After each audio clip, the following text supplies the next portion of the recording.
Israeli minister Itamar Ben-Gvir ascended the Temple Mount recently during Tisha B'Av and claims to have prayed there, challenging the existing status quo that prohibits non-Muslim prayer at the site. Stick with us. We'll be talking about this in a moment.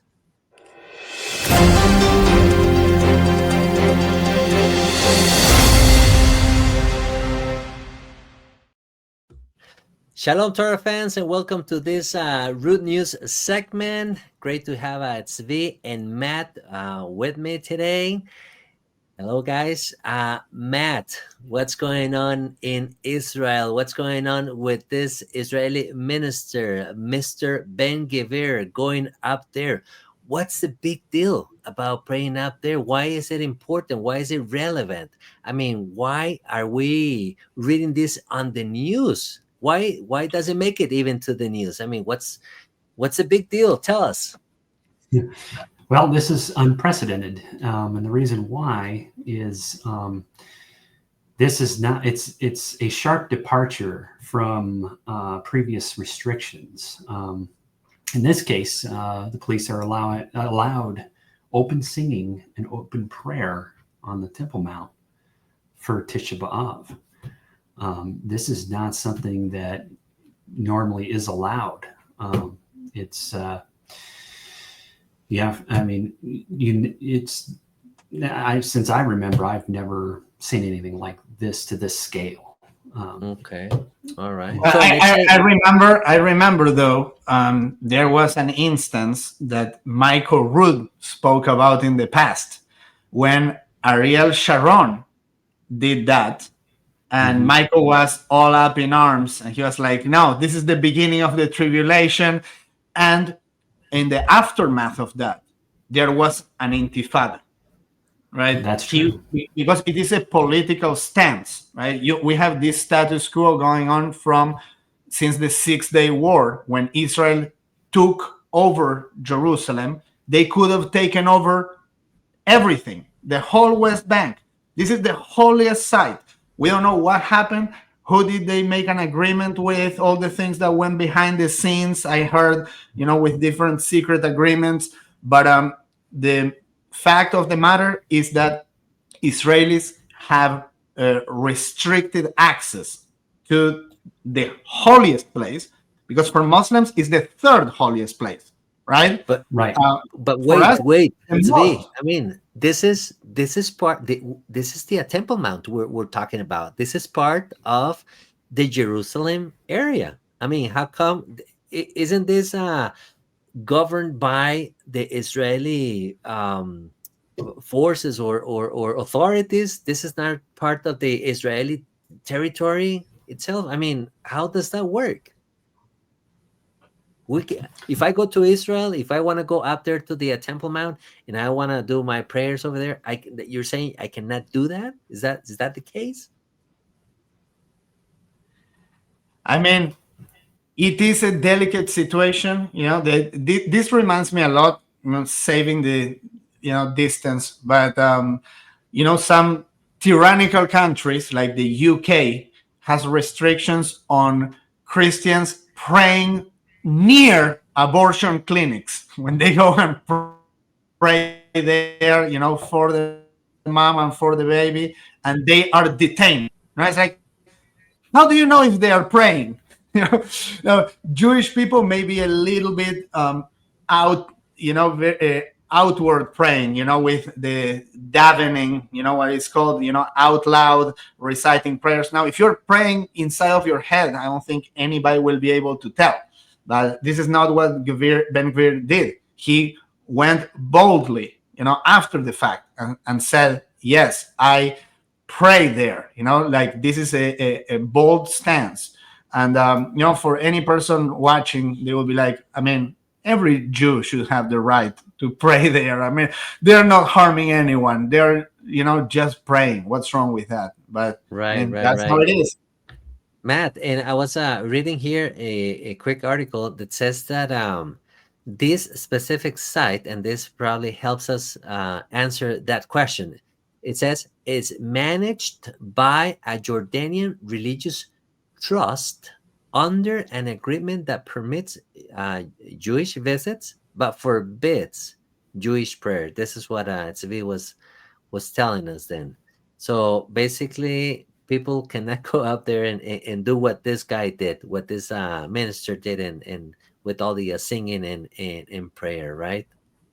Yeah, that's exactly right. Yeah, since 1967, this has been the agreement with Jordan. Um, so, yeah, Now, the fact that go this ahead. act has a relevance as well because of the current situation that we're living, or that Israel is living, in the Gaza Strip and the rest of the Arab countries as well. I understand, right? I mean, I understand that this act triggered some strong diplomatic condemnation from Jordan, Saudi Arabia, and the Palestinian leaders, right? Who call it a dangerous provocation. That's also part of the deal. Let's say. Would you agree? Yeah, yeah, yeah. I think that that's my understanding as well. Yeah.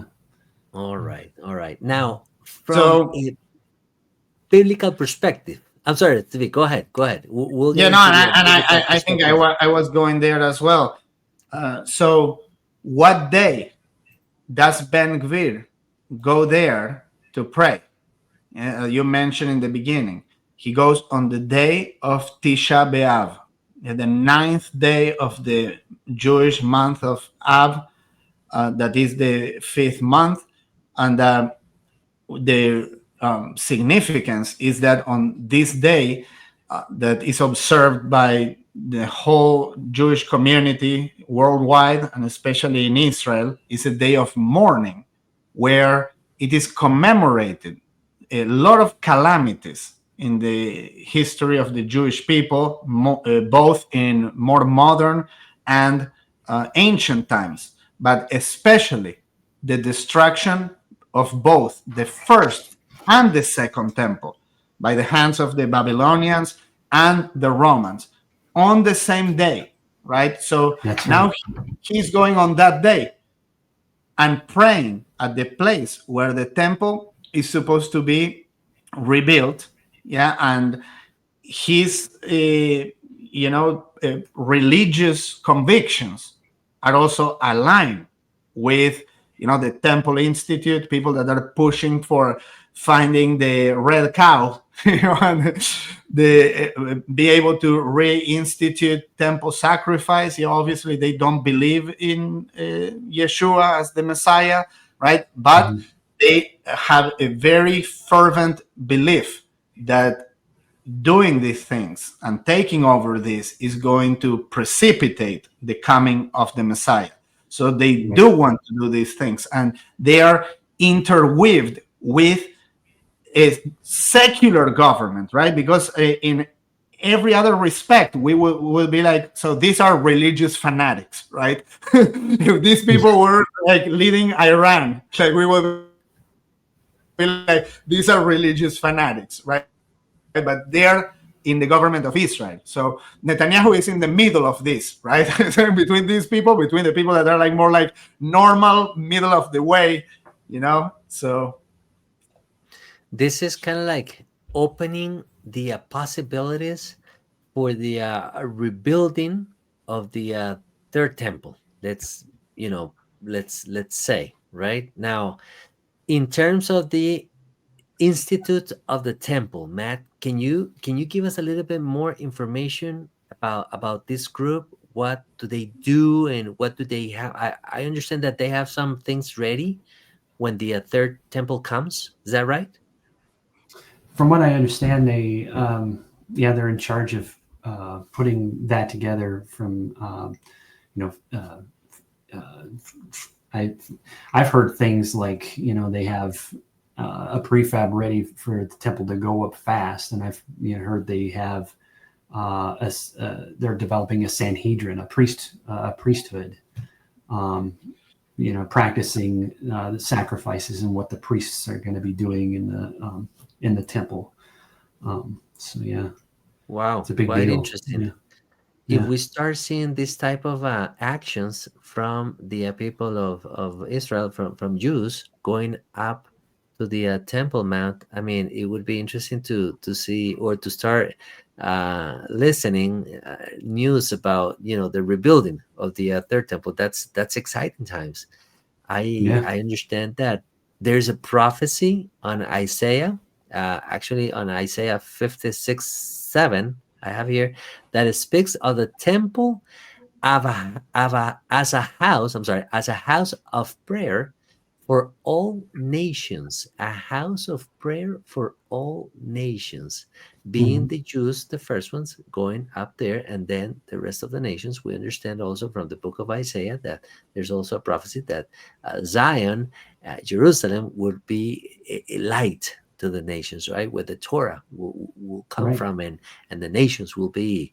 Is that what Isaiah talks about? Is that right, Matt? Yeah. It's kind of because Michael he teaches that uh, the all the Ark of the Covenant and the furnishings of all the furnishings of the tabernacle will be revealed and brought up onto the Temple Mount. So what this could be referring to, what I would expect Michael to teach on with that respect, would that be the millennial temple that we see, the Torah going out to all the nations coming up. There's a temple that's talked about in Ezekiel chapters 40 through 48. In Zechariah, I believe it talks about all the nations coming up to tabernacle um, during the millennium. All the nations are required to go to Jerusalem, go to Zion to celebrate the Feast of Tabernacles. So I think this all plays into that. Okay. But before that happens, now that you mentioned Ezekiel 40, Mhm.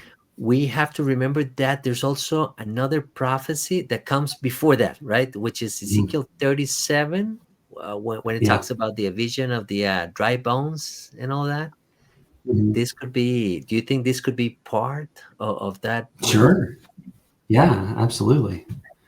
Yeah, definitely. That's nice. That's nice. Well, Yeah. that's great. Well, that's actually great news. And like I said before, this is exciting times, exciting prophetic times that we are Yeah. experiencing nowadays. And we encourage you to to continue praying for the peace of Jerusalem. So many things happening in Jerusalem right now, and in Israel, and the Gaza Strip, and Israel enemies, and all that. But before we end this segment, Tzvi, would you like to thank our new YouTube members also for their Yeah, support? sure. Yeah, just wanted to pull it up to let people know that we have a membership on this channel that supports, all the content we put out here, but also gives you access to exclusive content. And so I just want to show you guys all these new members. We have Tracy, Jessica, Trace the Ace, Lester, DJ Garza, Stilks, 777, June Lake, and many more, yeah, that are participating. And we thank them very much for their contributions. As always, we encourage people to leave comments. I know there are a lot of people on both sides of the fence, and we respect everyone as long as you conduct yourself in a respectful manner. We pray for the peace of Jerusalem, for the peace and well-being of all those that are innocent, and for the judgment of the Almighty to be executed in a righteous way on this earth. So thank you Amen. guys for joining in. We'll catch you next time. Shalom. Shalom. Shalom.